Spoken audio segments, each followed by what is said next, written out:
Coming up on this week's episode of Ride the Lightning, the Tesla unofficial podcast, the long-awaited full self-driving capabilities subscription option arrives. Full self-driving Beta 9 is out in the wild with a small group of beta testers. Elon Musk gives a couple of significant Cybertruck updates, as well as information about V4 Supercharging and more.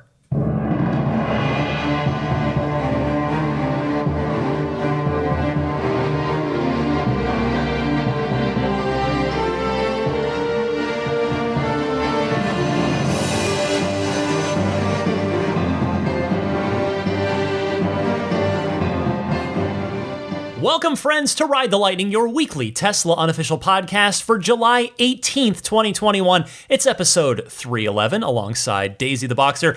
I'm Ryan McCaffrey, and I had a great time last weekend at the monthly Google Hangout for the Maximum Plaid tier Patreon backers, so thanks to all of you who were able to make that. We've been having really fun chats every month about all things Tesla, and my goodness, was it a busy Tesla news week this week. I was planning the show. I try to lock down the show like Thursday night, and then, okay, if anything pops up Friday, but Friday night I was all set to record. I was like, all right, I'm just going to feed Daisy, give her her heart medicine, and then I'm going to sit down and try and get started on this.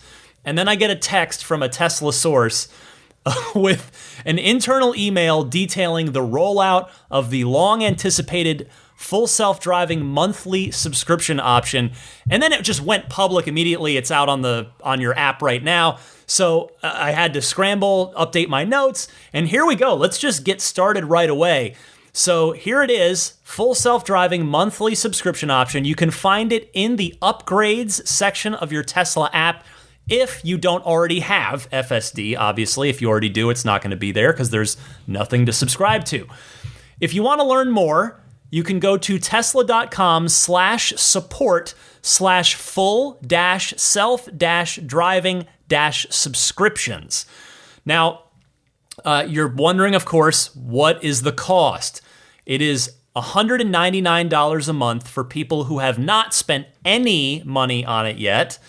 And if you have a enhanced autopilot capability already on your car, meaning basically, because this is only in the US for now, nothing in Europe yet. So this means that if you have a 2018, 2019 Model 3, then you may be eligible if you already have enhanced autopilot, in which case the full self-driving subscription is $99 a month. Now, I don't get every prediction right on this podcast. As you know, if you've been listening for a while, every New Year's Eve, whatever the first show or last show of the last year, first show of the new year is, I'll do my subscriptions, my predictions for the new year about each car and what I think might happen with each car that year. And I always score them. I go back the next year and I say, okay, well, how many points did I get if I were to grade myself on last year's predictions? And I don't get them all right, but I did get this one. It is $199 a month, exactly as I thought it would be. Just financially, if it were less than that, then just nobody would ever buy the $10,000 option. And Elon has said repeatedly over time that he thinks the full price $10,000 is the better value in the long haul. And as it stands, if you do the monthly subscription, it would take 4 years and a couple of months to get to $10,000 worth. So, it all depends on if you find value in what's offered in the full self-driving package to begin with, and then if you do, how long do you plan on keeping the car? If you're somebody that's going to upgrade your Tesla in 3 to 5, even 6 years, you might think, well, then maybe I'll just do the subscription. Maybe not 6 years. Maybe you're kind of in the 3 to 5 year range. It might behoove you instead to do the subscription, since as of now, you still can't transfer over a fully paid $10,000 full self-driving package. But I do think that if you are going to do this, then you've got to think short term, really, because long term it is still going to be easier to go ahead and pay the $10K given that 4-year, 2-month timeline. But I suspect this is going to bring in not just a lot of new buyers, people who are just taking delivery of their Teslas and will know about this as they order their car from here forward, but also existing owners who, as I said, were looking for an upgrade. Maybe they've got an older one that they want to go to a newer one. Maybe a 3, they want to go to a Y as their family gets larger, or they've got an older S, they want to go to a Plaid S, but they don't want to drop another $10,000 on full self-driving, even if maybe they paid $7,000 or $8,000. Still, it's money that's sunk into that car that can't transfer over. So there's that to consider. Now, I should also add that if you don't already have the full self-driving computer, aka hardware 3, in your car, so that means that's going to apply to anybody March 2019 or earlier, which I would be in that group with a July 2018 car. But since I went ahead and purchased the full self-driving after purchase, when it was on quote-unquote sale back in early 2019, that enabled me to get my upgraded computer from hardware 2.5 to hardware 3. But if you are in that boat and you don't already have hardware 3, you're going to have to spend $1,500 on that computer upgrade before you can start your subscription, before you're able to do that monthly subscription. Buying it outright at the $10,000 does also get you the new full self-driving computer. So factor that in as well as you think about this. Now, there are unanswered questions. First of all, and really kind of the big one that comes to mind right away, if you subscribe for some amount of time and decide you want to go ahead and then buy it outright, do you still have to pay the full $10K, or will you get credited from what you've already spent? I know that's probably pretty unlikely, but it's a valid question, and it would be worth having that clarified. I tried tweeting Elon as of recording, and it's been a couple hours or so since I tweeted that, and I haven't heard a response, and don't expect to necessarily. Usually I find if he replies, it tends to be pretty quick, but not always. Anyway, while it looks like that monthly is the only option now, here's another question. Is a yearly option coming at a maybe slightly better monthly price if you do a 12-month commitment? Or conversely, will there be a weekly subscription option or a weekend subscription option for a long drive somewhere? Maybe, maybe not, but that's what I still want to know. Now, I'm curious as I go through this and you're hearing all this and looking at it in your app thinking, well, should I do it? Do I want to try it? I am curious, does this sway any of you who have not yet spent the money on this? It's not a loaded question, I promise. There's no wrong answer here, yes or no. I'm just genuinely curious about how people who have not spent the money yet, who are staring down the barrel of $10,000 for this, when the actual full self-driving still isn't here. We've got the full self-driving City Streets Beta 9, which I'm going to talk about in a second, but that is not rolled out wide to everyone, and it is still very much a beta. So I'm just kind of curious how people are. I wish I could implant a poll into this podcast that you could just easily click on. I suppose I could put one up on Twitter, but maybe I'll do that at some point over the weekend so that I guess the show goes up on Sunday. So maybe I'll try to do that on Sunday or Monday if you're interested in voting on that. Not that a Twitter poll means too much, but anyway, a final side note on this. The announcement here settles a bet. I think I mentioned this on the podcast when it happened, but my friend Eli Burton, who runs My Tesla Adventure out here in California, does a wonderful job of coordinating a lot of cool events for Tesla owners. He does the Starman comic. He's a great guy, just an absolute sweetheart of a man. He and I had a friendly bet that we made very publicly on Twitter when the topic of the full self-driving monthly subscription came up. I said there's no way it's going to be less than $200. He said, I think it's going to be $100. And I said, well, why don't we bet on it, but for charity? And so I'm not like thrilled to beat him, thrilled to win this, that it's, I would love it if the full self-driving monthly option was $100, was $99 a month, but I thought that would have been too good to be true. It turns out I was correct on that. So Eli Burton, he owes me a $100 bet to charity, which he has already made good on. He acted very quickly. We were exchanging tweets. He's a good man, as I said. he squared up immediately. He asked me, all right, well, what charity? And I thought about it, and I said, well, you know what?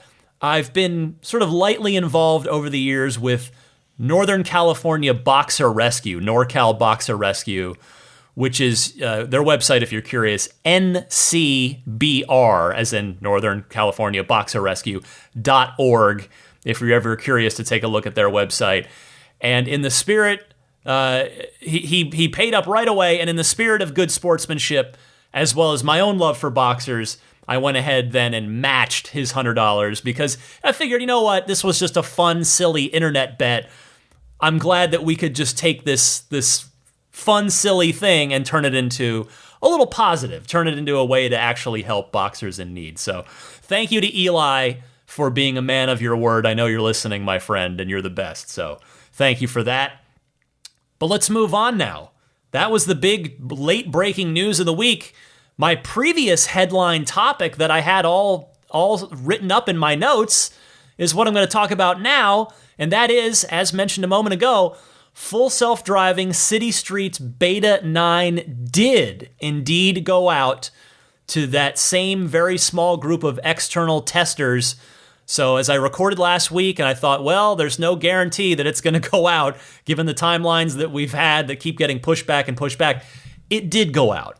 It's not the button. We don't all have access to voluntarily download it yet, but that small, very small group of external testers does have it, and they are putting up a ton of videos. And first I want to say congratulations to the Autopilot team, because this is a big milestone in their very just overarching, grand, epic, noble quest to try and get this out to everybody, to get it to a place where they can push it out wide to anybody with full self-driving that wants to push that button and say, yes, I'd like to participate in this, and it's safe enough and it's reliable enough to do so. So I've spent the week watching a number of the testers' videos, and I'm not sure if you have, and if you haven't, that's okay. That's what I'm here for. I'm here to consume all this stuff, to absorb it like a sponge, and then hopefully process it and deliver the information to you in a way that's in a fun format and is respectful to your time and is valuable to you. So I watched a bunch of the videos, and the consensus from the testers thus far seems to be that it is, at worst, on par overall with the previous beta, which was 8.2. But mostly it's better in just about every way.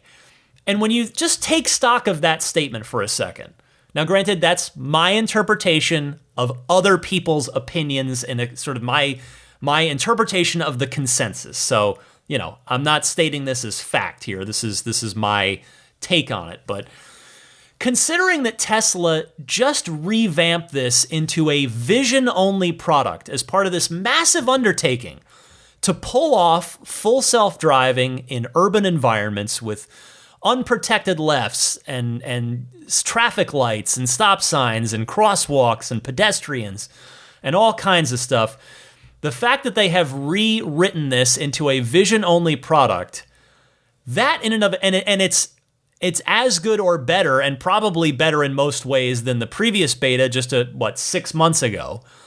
That in and of itself is pretty impressive. So I salute the Autopilot team here. That is awesome. So, and speaking of which, before I keep talking about this, there was a little update from Elon on this topic on Twitter. He said, quote, FSD Beta 9 is using the Pure Vision production code for highway driving. Beta 10, hopefully, Beta 11 definitely, will use one stack to rule them all: city streets, highway, and complex parking lots. So, there's more work to be done here in linking the entire system together into one giant stack instead of 3 smaller ones. But 2, what's jumping out at me in that tweet is complex parking lots. What I am hoping Elon means by that is smart summon.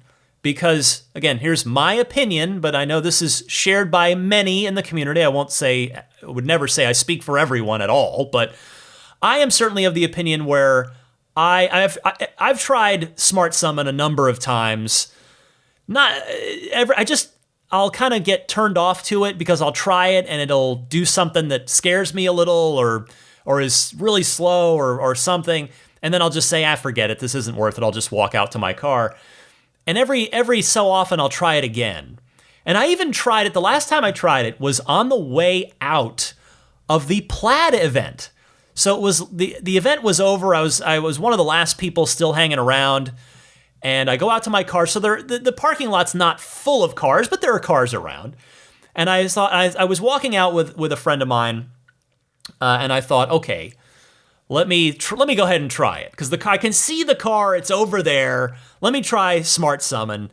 And this car starts to come towards me, and then it kind of dips into some empty parking spots and starts to get close to another parked car. And I just let my finger off the button at that point. Forget it. This experiment's over again. So I'm hoping that when Elon says uniting, one stack to rule them all, city streets, highway, and complex parking lots, my hope is that Smart Summon is finally going to get some love and attention because in my humble opinion, it needs it. It is a party trick, but not even a reliable one. Because the last thing I want to do is bang up my, my car that I've put so much time and money and love into to afford and to buy, or do the same to anyone else's car, is to bump my car into their car with nobody in the driver's seat. So anyway, here's hoping that Smart Summon is going to be part of that stack coming up, which is how I'm interpreting Elon's tweet there. Now, getting back to FSD City Streets Beta 9, I watched a ton of videos, as I said, and there is a lot to like. But it is still very much a beta, which, to be fair, Elon repeatedly cautioned prior to releasing it to the testing group. He said publicly multiple times, hey, this is just a beta, be super careful with it. One of the testers, because the testers are scattered, it seems like, I will say, thinking about it now, just off the cuff here, like I don't think anybody in New York has it, because I haven't seen any videos of it in Manhattan, for instance. Seems like most people are in the West, but not everybody. Definitely not everybody. There were a few people posting from more rural environments. But one of the testers did take the car to San Francisco, my backyard, my city, and filmed a video. And,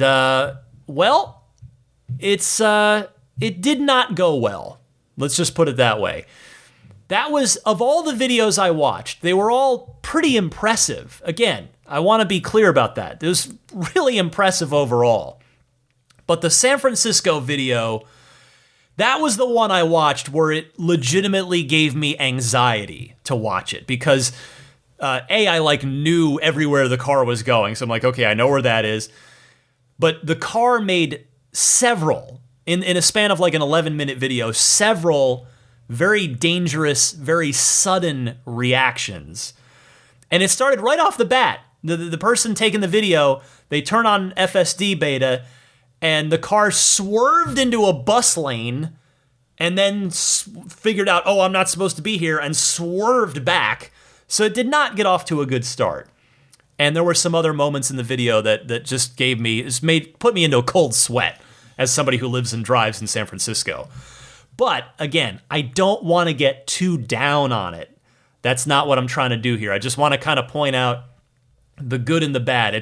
I hope that's not what you're hearing from me, is that I'm down on it, because I just think, and hopefully if you've been listening to me long enough, you know that I think it's very, very important to give as balanced and even-handed of a perspective on all this stuff as possible. I'm an enthusiast, absolutely, but a fair shake on everything is vital, because if I do nothing but praise, then that praise begins to lose any meaning.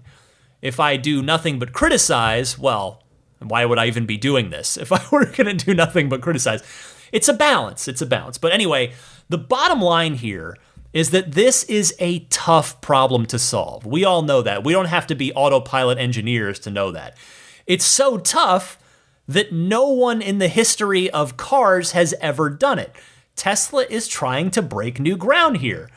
But after watching that San Francisco video, I could not help but wonder, and this may be an unfair thing to say, so I want to caveat by saying this, it's a grain of salt on this, but that San Francisco video did make me wonder if a wider public release, aka the button, is only a month away, because that San Francisco one was rough, but the other ones were really good. That's the thing. I'm going to be really curious to see how fast Tesla iterates on Beta 9 now that they've got the vision-only system in place.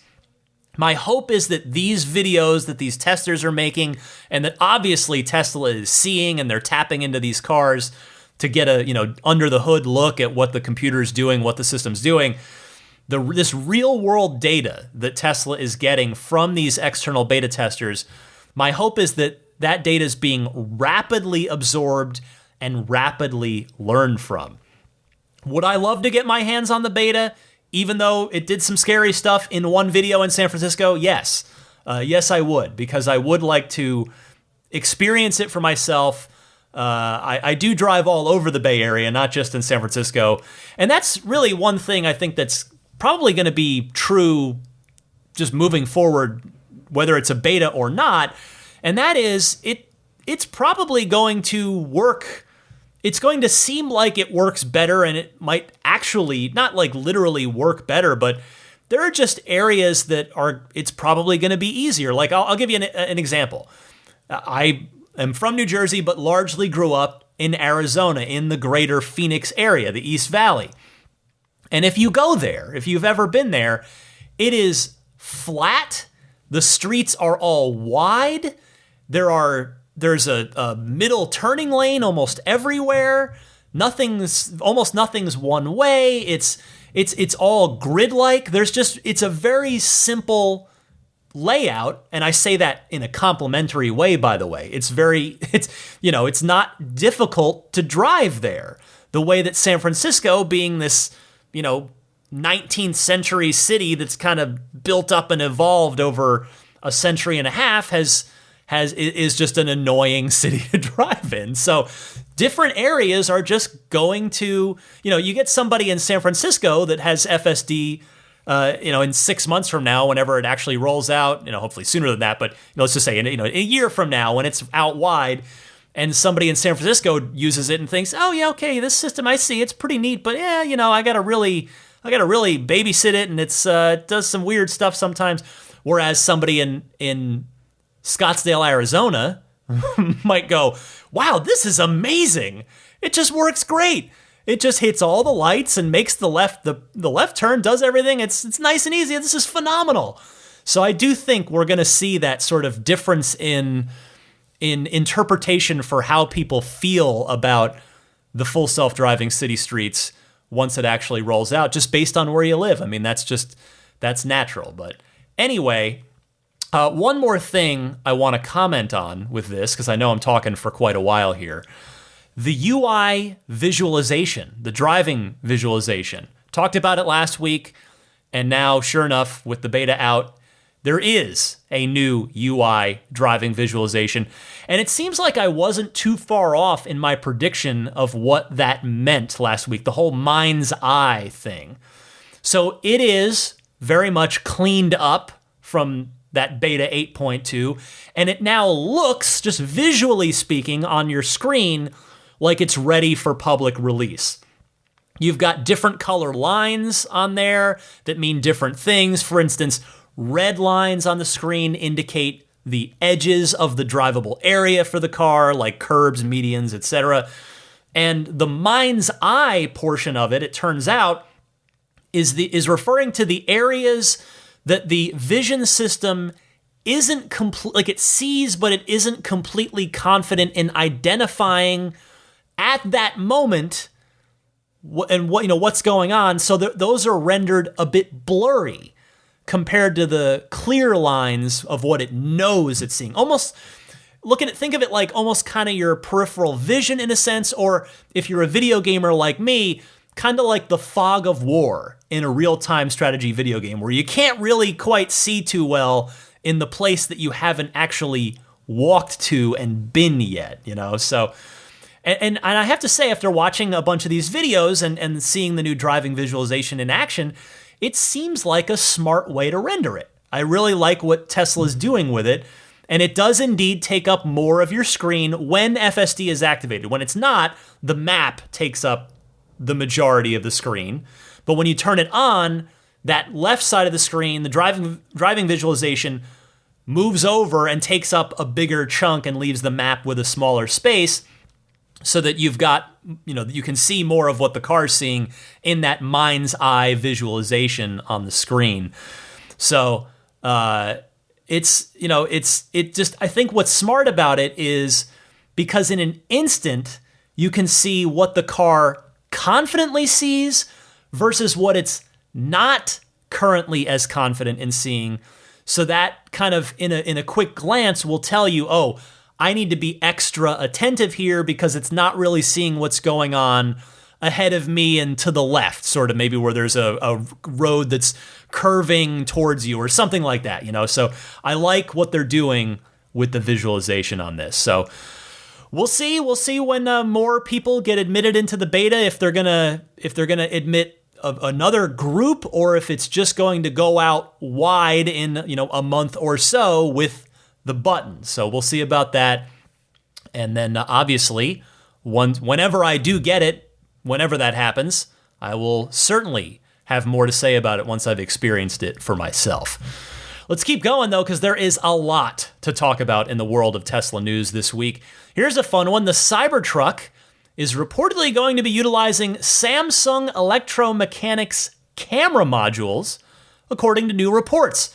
This story comes via Teslarati, who writes, the potential deal between Tesla and Samsung is worth over $400 million. According to reports from news outlets in South Korea, including the Korea Economic Daily, Tesla and Samsung have reached a deal to have camera supply modules that will be outfitted on the new Tesla Cybertruck, which they say will begin production in late 2021, but let's keep going there. The deal is worth $435.7 million, according to KED. The cameras will take the place of the rear view and side view mirrors, two things that have been absent on prototype versions of the Cybertruck in the few public appearances that the vehicle has made since its November 2019 unveiling. So again, first off, I had to stop and go, I respectfully think that Teslarati probably should have added the phrase originally scheduled to in front of begin production in late 2021, but that's just the journalist in me talking that can't help himself. But anyway, when I read the headline for this story, I thought it was a deal for the surrounding 8 autopilot cameras.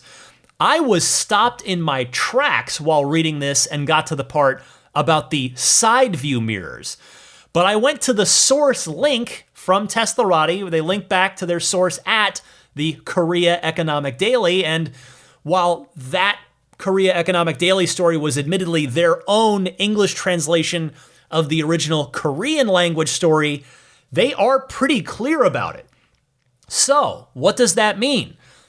Tesla seemingly must be fairly confident that the NHTSA is going to approve side view cameras in place of mirrors. Finally. I mean, Europe has already done this. I've talked about that on the podcast before. You may be already aware. And the good news here is that Tesla is far from the only automaker that wants cameras approved in place of side view mirrors. So hopefully Tesla knows something we don't about behind closed door discussions in the US government here. And that's why they're confidently moving ahead with this deal. By the way, if it did get approved, if cameras in lieu of side view mirrors did get approved by the US government, I don't think it would be just the Cybertruck and the Roadster, which are the 2 prototypes that Tesla currently has that aren't in production yet, that both lack side view mirrors.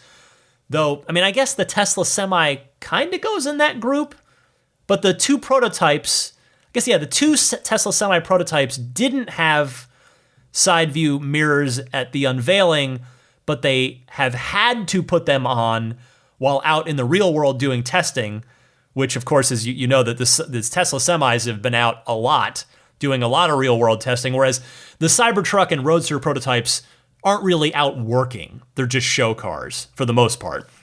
Anyway, my point is that if the US government approves the use of cameras in place of side view mirrors, the Cybertruck can go into production without wing mirrors.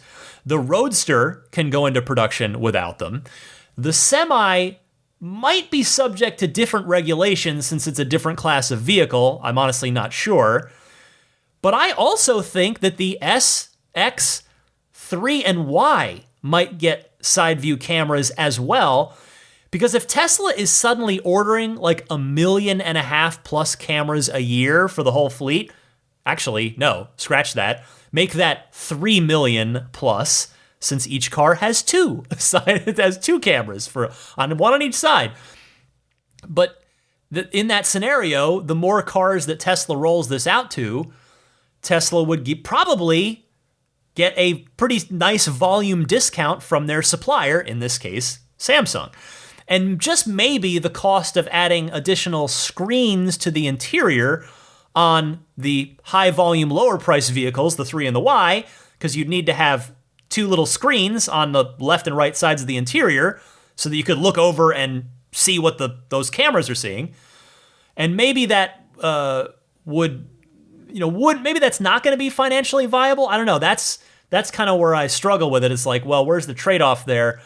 But I do think they would at least do it on the S and the X. I'm very confident they would do it there. They would also get the benefit of whichever cars they were to do that with.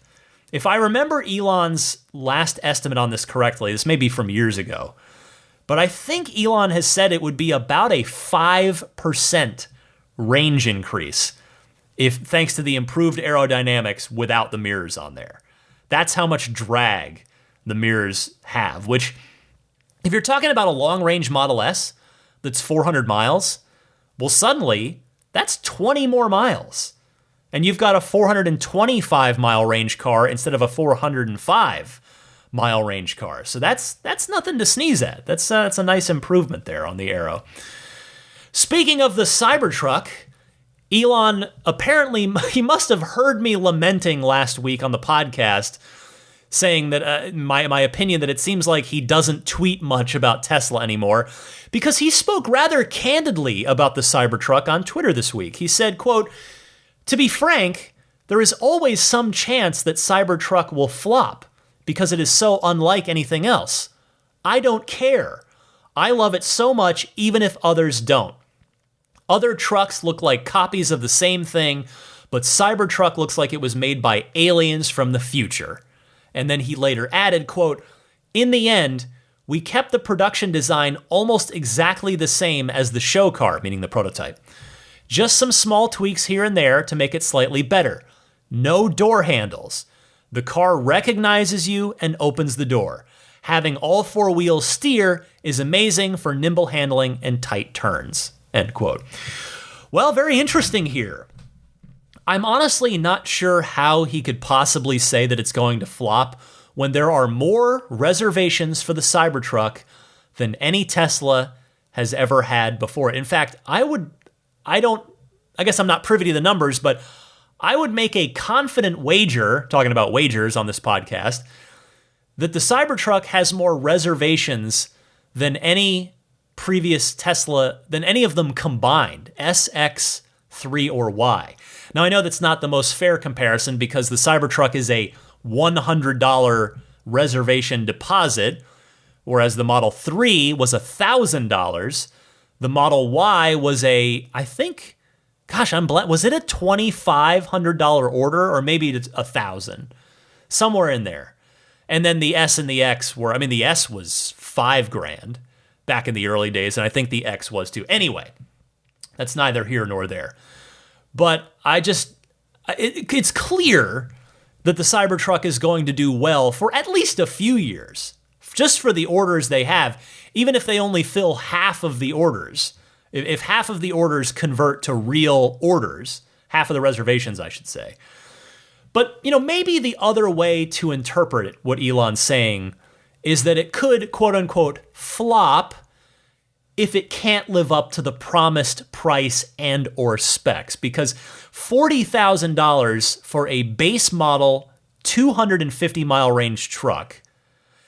And at the other end, $70,000 for a 500-mile range tri-motor truck that can do 0 to 60 in 2.9 seconds.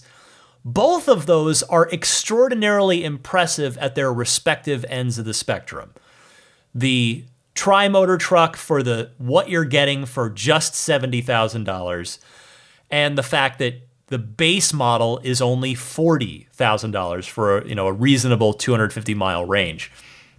I mean, I'll tell you, I'm sorry if I'm repeating myself here from podcasts past, but I was lucky enough to be at the Cybertruck unveiling, but what I want to say is that the $40,000 base price, that moment in the reveal, you can go back and look at it on Tesla's YouTube and you'll hear it. That moment when they said starting at $39,990 drew by far the biggest collective gasp from the crowd that night. So it's a big deal. So if it can only flop if it just can't meet those, if it ends up being way more expensive on both the low end and high ends. Now, not to get too pessimistic here, but there's reason to believe that could happen. Not saying it will, and I hope it won't, but the fact of the matter is something that none of us could see in November of 2019 when the Cybertruck was unveiled. Raw materials costs have gone up quite a lot since November of 2019. So, we'll see. We'll see how things go between now and when production starts in another, hopefully 5-6 months from now. Now, I'm not suggesting anything here, that the prices are definitely going to go up. I'm not saying that at all. I'm just trying to dig deep for why Elon could even suggest that a flop could be in the cards when he knows the reservation numbers. The community is just speculating on them. This community speculation is that they're over 1 million reservations, $100 refundable reservations. Tesla has the real numbers, so they know for sure. Elon knows, but we'll see. Now, I also want to address his "I don't care, I love it so much, even if others don't" comment. And what I want to say about this is that I cannot tell you how much I respect, admire, and absolutely applaud that comment. The entire world, particularly the business world of consumer products, tends to play things way too safe these days, at least on a mass market scale, right? There are plenty of wonderful, smaller niche products, low volume things, but when you're talking about something like a car, that's a mass-produced thing, everything these days is focus tested to heaven and back to make sure that it appeals to the absolute highest number of potential buyers. And I absolutely think that applies to the car industry as well. But boldness like the Cybertruck is a great thing. You take a higher risk if you are Tesla, but you also get a greater potential reward. And I'm not saying that the Cybertruck is definitely going to be a smash hit. It might come out and get panned in reviews. People might hate it like they hated the Pontiac Aztek, which is another sort of widely regarded ugly vehicle. I mean, no company is perfect. I think Apple's a good example here. Apple has certainly operated this way in the past, where they have, and many times over the years, there would be people that argue they don't do it as much now in the post-Jobs era, but Apple over the years has certainly taken a lot of creative risks with their products over the years, and it hasn't always worked for them. There have been Apple products that just they've flopped, they haven't worked. But that's the mindset that I want to see from Tesla, that I get excited about. I mean, think about it.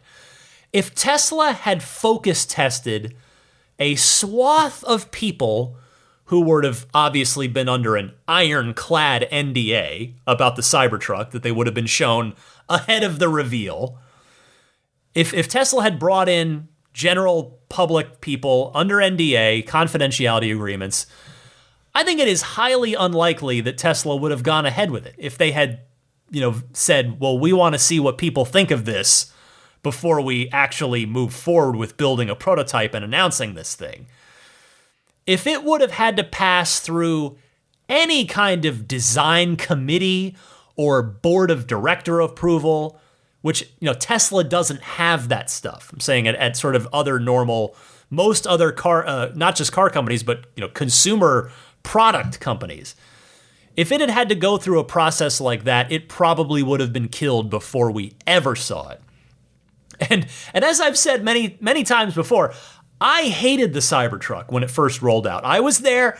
It rolled out. I was closest to I was on the side of the stage, the side of the room that the garage door opened and the fog machine kicked up and the Cybertruck rolled out and then went up onto the stage. So I got a good look at it real quick, and I was horrified by what I saw. I talked about it on the podcast. If you go back and listen to the podcast that I did right after the Cybertruck reveal, it's all on tape. It's all there. But over the next couple of days, the function won over the form for me. And I know for a fact that happened with a lot of you as well. I heard from you. And the fact is, love it or hate it, the Cybertruck is a bold product, and I appreciate that about it.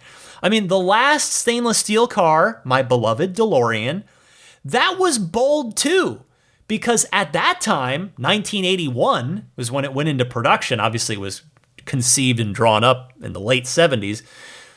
Stainless steel had never been done on a production car. The fact is, at that point in time, planned obsolescence was baked into the business model in Detroit. We expect these cars to rust out and die in 5 to whatever years, 5-7 years, and we want people to have to buy a new one. And here was John DeLorean, the father of the muscle car, the creator of the GTO, coming out with his own car that was, in his words, something that he wanted to outlive its owner. By the way, if you ever want to read more about John DeLorean, his autobiography, just called DeLorean, which was written in like 85. It was written not long after everything happened with DeLorean Motor Company. It's very interesting. Anyway, now the DeLorean obviously failed, and it failed for a number of other reasons, not its boldness. Its boldness was not what killed it. There were many other bad decisions. But anyway, my point is, we need more CEOs of major companies, including car companies, to build something that, as Elon said, build something that they love, rather than something that they just think other people will love. You've got to build something that you love. I mean, in my own teeny tiny little way, that's what this podcast is. I didn't do it to build an audience and to try and become like internet famous. I built it, and not that that's happened. I have a wonderful, awesome group of people that listen to this podcast, all of you out there, and I'm incredibly grateful for anyone giving me an hour plus of their week to listen to this every week. But that was what I wanted to do. You could ask my wife. Like I just wanted to make something that I loved, and the idea, as I've said before, it was this podcast. It is an enthusiast Tesla radio show every week. I've got the bumpers with the music and the segments. I want it to feel like a Tesla radio show every week, and because that's what I love, and it so happens that other people, though, you guys out there you like it too. It's for whatever your reason, whether you just want the information, whether you laugh at the times that I misspeak or slip up or whatever it is. Everybody's got their different reason for listening to this, but it's great that you do. But I do it because I wanted to make something that I love, and I just respect the heck out of Elon and Franz and the team at Tesla for building something that they love. And guess what? I've now been completely won over by the Cybertruck. It didn't take long. I love the Cybertruck. I would buy one if it were a physical fit in my life. It's not, and that's okay. But I love the Cybertruck, and I am glad that Tesla is building it. Now, with regard to the door handles, it looks like I was right about the Model X style door handles from when this subject about door handles, no door handles had come up from Elon, maybe a month ago, something like that. Except it sounds like there won't even be a button that looks like a door handle the way that there is on the Model X. It's just seemingly going to sense the phone key nearby and either pop the door open like the Mustang Mach-E does, or actually open it all the way like a virtual chauffeur like the Model X does. I mean, as Elon likes to say, the best part is no part. So there will be no door handle. The Model S style self-presenting door handles that are on the prototype Cybertruck are out. Now, here's one question that I'm a natural follow-up. Will the Cybertruck have the Model X's auto close feature for the door when you put your foot on the brake? Because, I mean, I'd be inclined to think no, just based on the low base price of the Cybertruck. But then again, that technology that's been in the Model X since day one will be 6+ years old by then. So it may very well be that every Cybertruck does have that same virtual, invisible chauffeur functionality that the Model X has. I can tell you that literally every Model X owner I have ever met absolutely loves that feature. Specifically, I'm not even talking about the auto opening per se, but specifically the step on the brake and the door closes automatically. Every X owner, and I know all of you Model X owners out there right now are nodding as you hear me saying this. You're all nodding, I guarantee it. They all love it. Everybody loves that feature. So, and I hear from people, from X owners, they miss it anytime that they drive a different car. So we'll see. The Cybertruck might have it. Finally, there's one other little update for those of you interested in towing with the Cybertruck. We got a little update there. Tim, who does such a wonderful job. Tim is AKA Everyday Astronaut, if you see Tim on Twitter. I would equate Tim, I don't know if Tim listens to the podcast. We follow each other on Twitter, and he's a great guy. And Tim, he's like, I would say this, and I hope this doesn't come off as egotistical in any way, but I feel like Tim is like the me, but of SpaceX, where he's just like a really enthusiastic, pretty knowledgeable, like he cares about it a lot. So it's like, we are like two sides of the same coin in the Elon verse, him for SpaceX and me for Tesla. But Tim certainly cares about Tesla, just as I also do care about SpaceX. And Tim said to Elon, I would love it if the Cybertruck has a trailer camera input so your trailer or RV could have a backup camera on it. Improving visibility when towing and backing up, also very helpful for FSD when towing. And Elon replied to Tim and said, how about a Wi-Fi camera link? So it sounds like that's going to be the solution that the Cybertruck uses. It sounds like you can get a camera that connects to the truck's internal system wirelessly to then be able to see on the screen what's behind you, to see behind whatever you're towing there. So I know that's been a big question for those of you, the many folks out there who have Cybertruck reservations and are eager to get out there and start towing stuff. Also, I told you this was a huge Tesla news week. In fact, I'm looking. I've been talking for 48 minutes straight. There might not be time for the Ride the Lightning hotline this week. We'll see. I'm going to keep going here because believe it or not, I've still got a few stories. So, and I don't want to like leave these for next week because these are timely, like really cool things that you need to know. So this next tweet from Elon is about V4 Supercharging, or at least 3.5 at the very least, 300 kilowatt supercharging. He says, supercharger network is being upgraded to 300 kilowatt. So that will help. He was responding to somebody asking about faster charging speeds and faster charging rates overall rather than just the peak charging rate. And he said, being upgraded to 300 kilowatts. So to put that in perspective, so we have the V3s now that are 250, which are great. 300, to give that a little extra context for you, that is double the peak charge rate of a V2 supercharger. That's probably the best way to think about that. And the better part, or at least the equally good part, is that 300 will be not paired like the V2 superchargers are.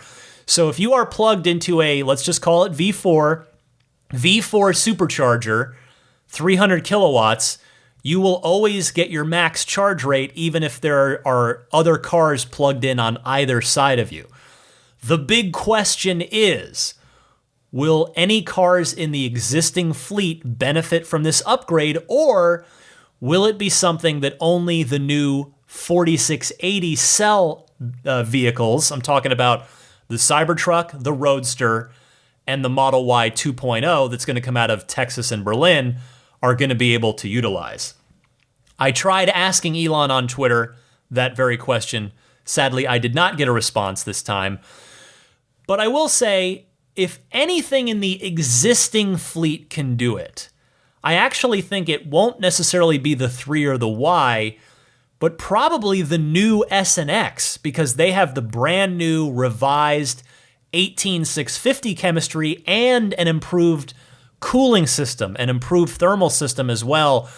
And we've already seen from the Plaid owners out there, they've done some supercharging tests, and they charge really quickly. They charge exceptionally well, as good, or in fact, it seems like even a little bit better than any Model 3 or Model Y does in terms of their not just the peak charging rate's the same, 250 kilowatts, but their sustained charging rate stays higher, and the cars charge, the new Model S charges very quickly. So we shall see. That is a big unanswered question. But I suppose, you can pretty well count on the 4680 cars to have it. The Cybertruck, the Roadster, the new Model Y. And it's really the unanswered question is, will anything that's on the road right now be able to take full advantage of 300 kilowatt supercharging? Speaking of the Model Y, new United States built, so new Fremont built Model Ys now have bioweapon defense mode in them.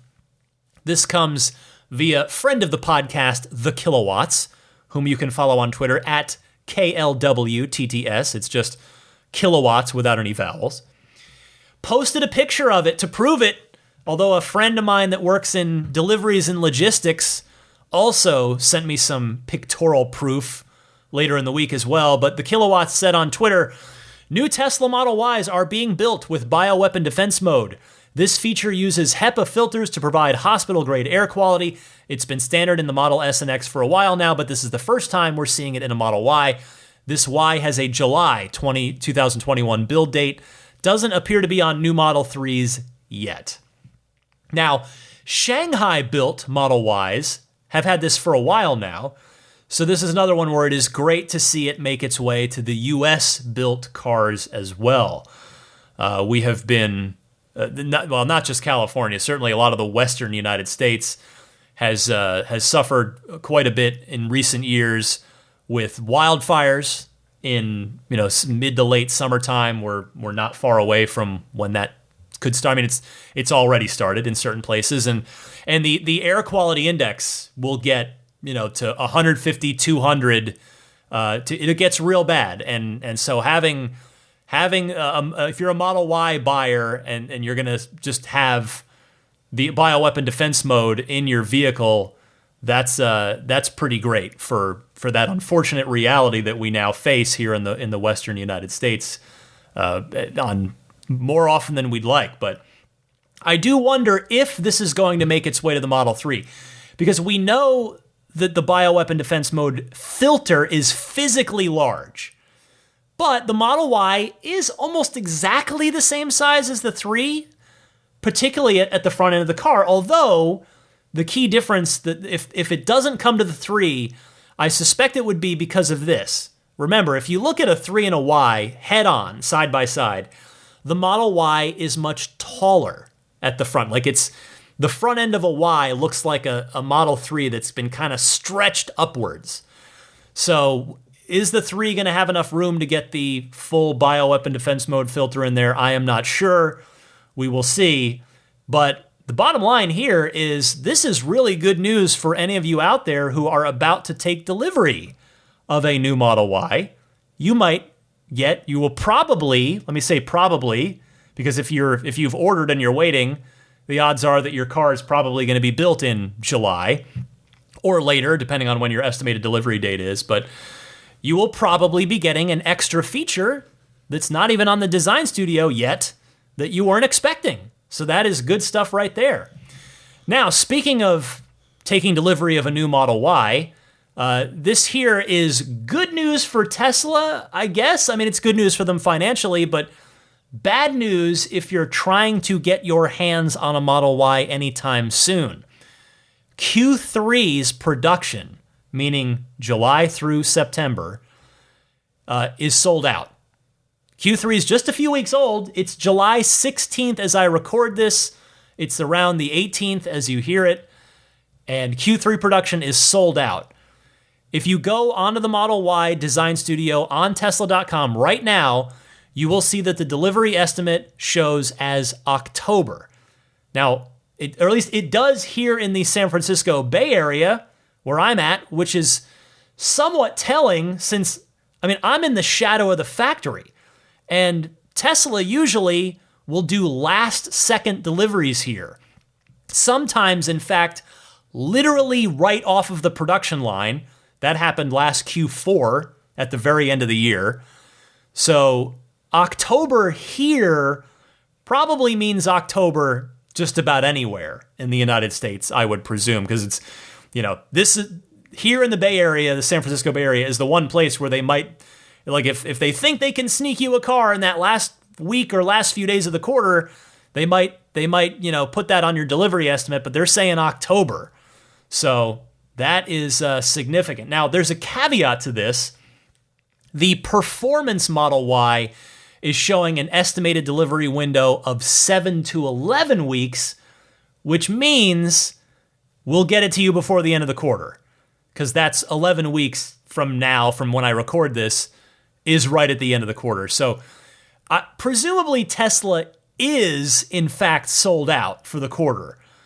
But if you want to pay more for the performance model, which Tesla has a higher margin on, and this is me guessing. This is not fact. I want to make that clear. This is my hypothesis. But I believe that what Tesla is saying here with that performance model delivery estimate on the Y is that Tesla will go ahead and allocate some of that sold out quarter's production for you and your performance order and let you cut in ahead of somebody who orders a long-range Y, which won't net Tesla quite as much profit, because delivering more performance models in the quarter will goose Tesla's Q3 revenue a little bit, and it will make their average sale price, or ASP, as we hear it referred to on the earnings call and in the shareholder letter, it'll make that ASP look better for that earnings call and that shareholder letter. So that is that. Now, finally this week, yes, we finally come to the end of the news.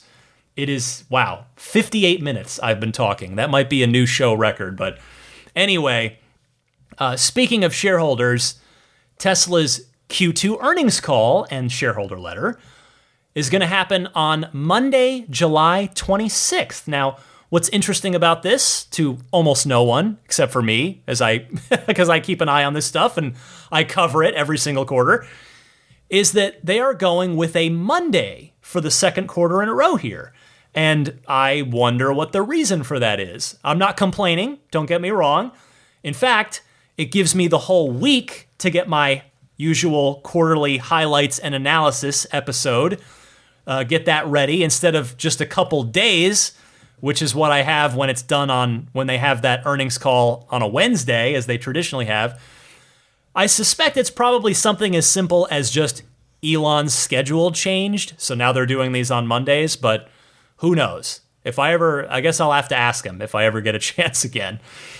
But expect profit, once again, certainly, because we know that Tesla delivered another record number of cars for Q2, as you heard last week. So again, look for my usual highlights and analysis package on episode 313 in 2 weeks from now.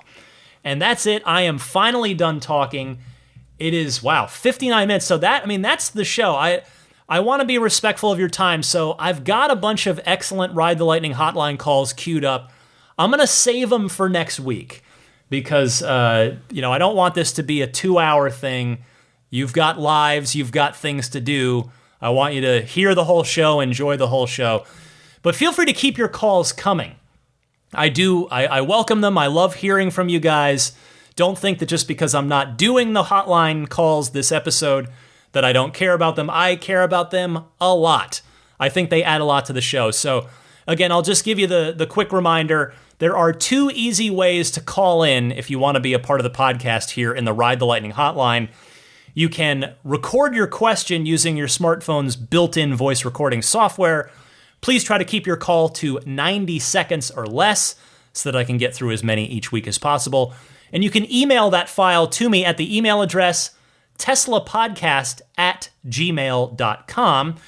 Or you can take that same call and just leave a message on the Ride the Lightning hotline.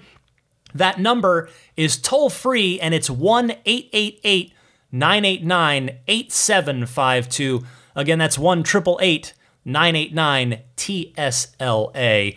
And with that, I'm not quite done. I've been talking a lot, but let me come back. Quick 5-second, however long this bumper is. Quick musical little break here, and I'll come back and do the pro tip of the week and a little bit more for you right after this.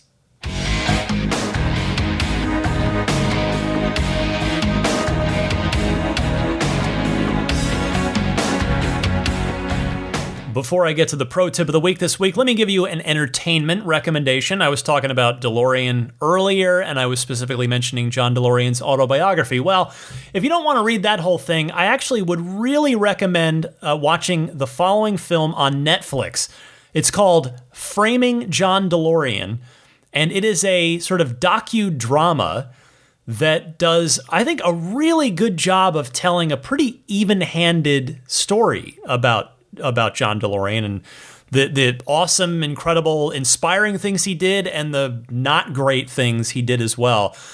Really, his son is kind of the character that not a character a fictional, he's a real person, but his son really came away as the big victim in the whole thing.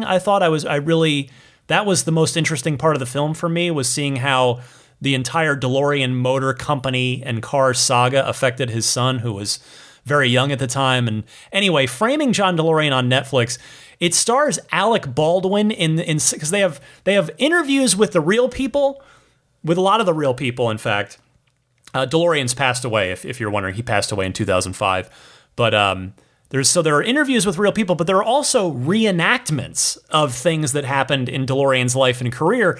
And Alec Baldwin plays John DeLorean, and boy, they put some prosthetic makeup on him, and Alec really got the voice down. Like, it's Alec, the performance is phenomenal. So check that out if you're curious to learn more about the John DeLorean story. All right, pro tip of the week time. Here's Gil from San Diego. Ryan, Gil from San Diego. I have a pro tip for you, and this is actually one I just learned of recently after 3 years of owning the car. I had taken the aero hubcaps off of my Model 3 and never thought about it, and always saw them on the visualization of the car on the screen. Turns out that if you go into your car menu and then go to service and then wheel configuration, you can actually select the aero cap kit and it'll show the wheels without the aero covers. I'm told, or I've heard, that it also adjusts the algorithm on your range to take into account the sort of less efficient wheel configuration. I don't know if that's true, but that's what somebody told me. But it looks a lot better now, and I can actually see the car the way it looks, so it's kind of a cool little thing. Again, my buddy with the Model Y that just got it, who also removed his caps, did not have that option on the list of wheel configurations, but I'm guessing that hopefully that will be coming soon.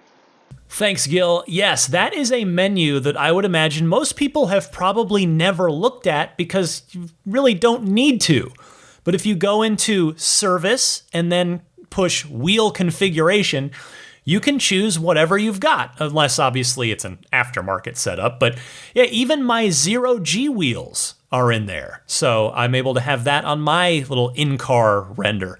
Appreciate you calling in with this one, Gil. And again, if anybody else out there has a pro tip of the week, something interesting, something not obvious about your car that you'd like to share with your fellow owners and enthusiasts, you can call in the same way that you call in to the Ride the Lightning hotline. I gave you those instructions a little earlier in the podcast.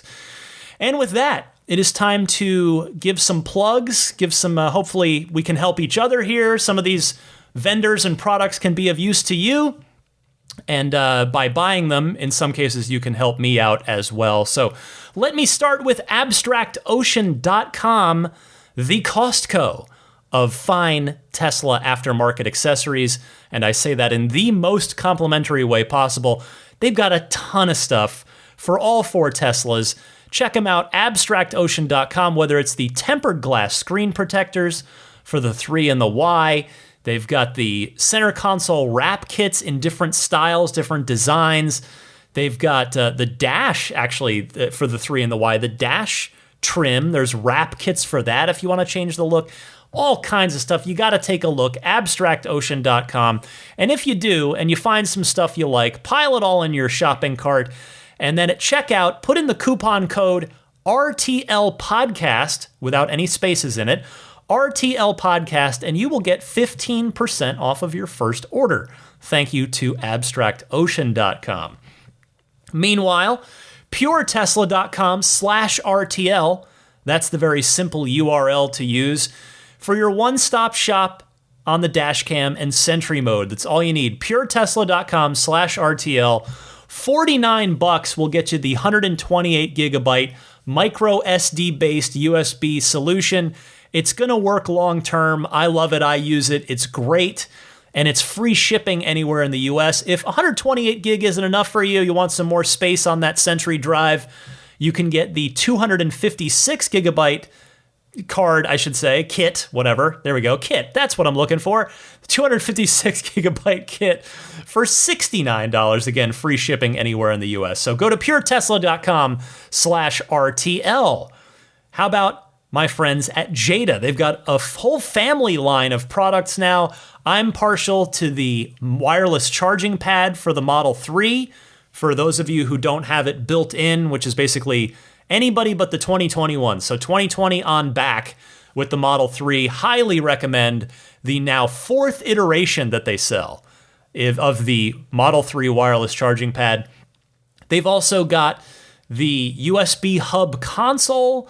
They've got the Jada tray, which I've got in my car now and really like, that has some, it's nice, organized your center console storage, but also has wireless charging for your smartwatch and your Apple AirPods or Pixel Buds. Why I combined those two words on accident, and that didn't go well. Apple AirPods. I'm not quite sure what that is, but it doesn't sound like a great product. Anyway, there's also the Jada USB SSD drive. That's cool too, or the USB hub even as well. Just take a look at all of it. Please use my referral link here. If you do that, in return, I'll give you a coupon code for a discount. So the referral link is getjada.com/REF/8, and Jada is spelled JEDA. And that coupon code I promised is simply RTL. So check them out. Jada, they've got a bunch of great stuff for your Model 3 or Model Y. And then, I think it's that, Immaculate Reflections, of course. Taking wonderful care of any car that comes into the shop. I follow Jeff with Immaculate Reflections. I follow the Immaculate Reflections Instagram account, and so Jeff's got pictures of all the cars that come in, and he just had a full-size F-150 truck, just huge. And it's like, man, the hours that he must put in, and it had been left out. Actually, unfortunately, speaking of wildfires, it had been left out and had like ash caked into it, which he was saying is actually really bad for the paint and if it's left for a while. And he did a paint correction on this thing. It looked brand new. It looked absolutely, it was incredible. So if you want to do a paint correction on your Tesla and or paint protection film and or ceramic coating so that you don't have to wax the thing for the next 3 to 5 years, any of it, all of it, if you're going to be in these greater San Francisco Bay Area with your car, you're going to want to get in and see Jeff at Immaculate Reflections. He will take phenomenal care of your car, and he'll help take care of you because if you just mention to him, hey, I'm a Ride the Lightning listener, he's got a nice little discount waiting for you. So you can book in with Jeff or just find out more on his website, which is irdetailing.com. And I think that's about it. If you are not already subscribing / following / whatever it is you do on major podcast services now, to whatever they're calling it, so that it downloads to you every week, please do that.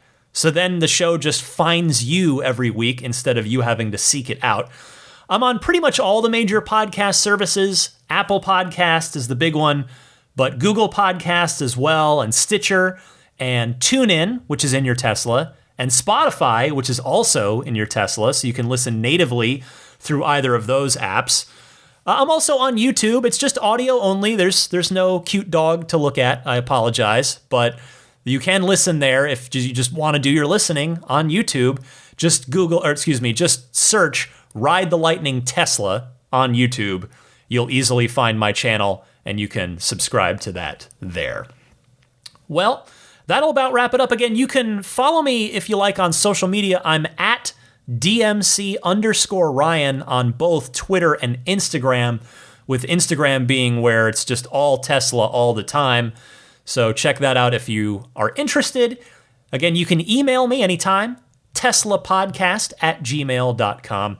And hey, if you're a video gamer, check me out at my day job, IGN.com, because this past week that we've just finished, had a couple of really, really fun projects, the highlight of which being the reveal of Steam Deck, which, if you're familiar with Valve is a company that makes Half-Life. They also do Portal. They also do Team Fortress. They also do Steam, like they're responsible for Steam if you're a PC gamer.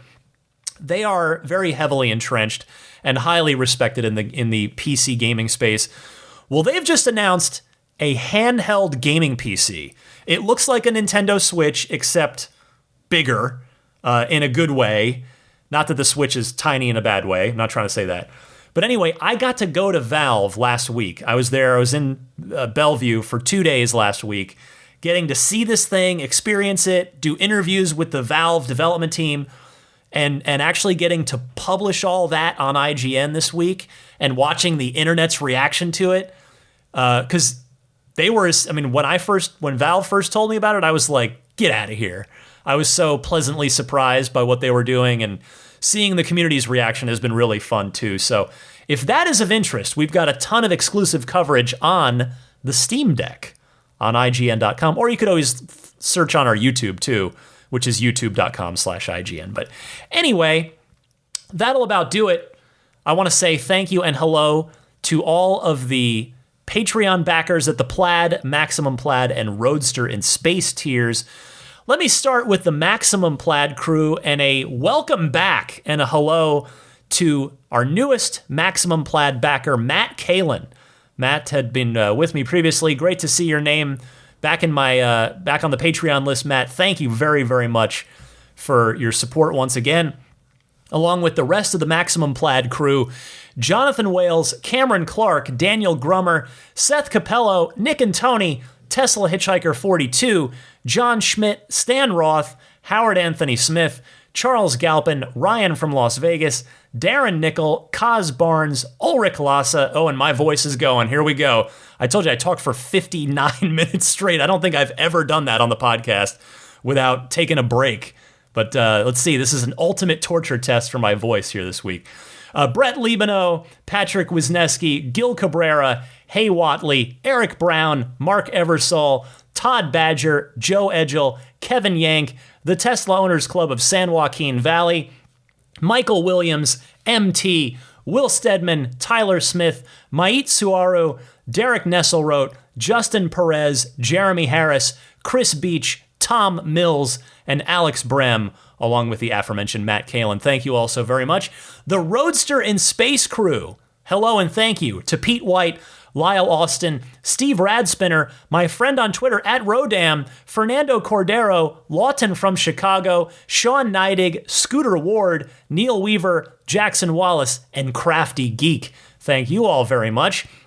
And certainly the Plaid crew as well. Thank you to George Cassiopo, David Brander, Alexi Heft, Logan Willis, Jason Chalukas, Tim Hyde, Peter Chalet, Eric Randolph, David Nondahl, Jerry and Mary Smith, Joel Sapp, Dory and Steve Guberman, Jeremy, Tesla Owners Taiwan, Ron Lee, John Cody, Charlie Gillespie, David Perella, Sunil Joseph, Dennis Peak, Stig Mickey Jensen, Jeff Angwin, Chase Cabanillas, the Lydia family, Michael Regal, Aaron Altschul, Jared Brown, Jerome Strack, Jamie Dalton, Noel and Lucy Murphy, the Tesla Owners Club of the East Bay, Paul Casarino, Ryan Natchett, Mike and Barbara from Louisville, David J. Howes, Travis Krenzel, Matt Nixon, the Tesla Owners Club of Wisconsin, Jonathan Zalesny, Joshua Walker, and Rick Dean. Thank you all so very much for supporting my efforts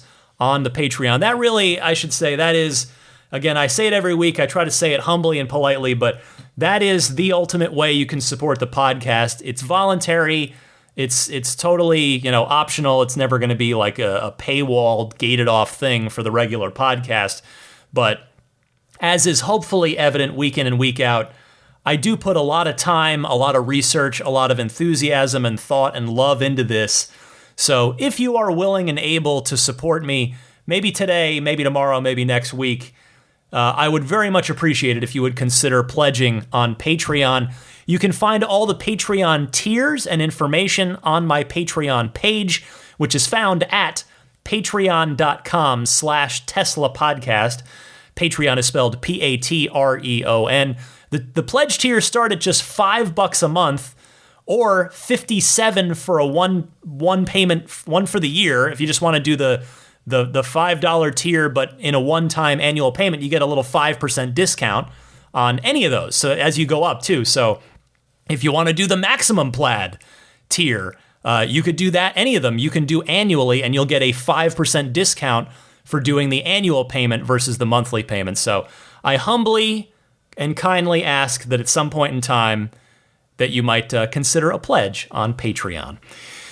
That will finally wrap it up, I promise. I've talked a lot this episode. I promise next week I will hear from you guys in the Ride the Lightning hotline. I've got a ton of great calls queued up already, but again, I invite you to keep calling in if you have a comment on any of this week's topics or anything else.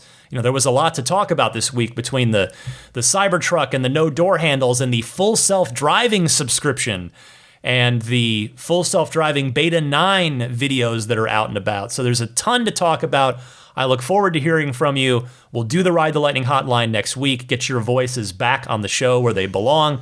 But for now, I'm going to sign off here. For a sleeping Daisy the Boxer, I'm Ryan McCaffrey. This was Ride the Lightning episode 311, and I will see you all again next week. Happy electric motoring.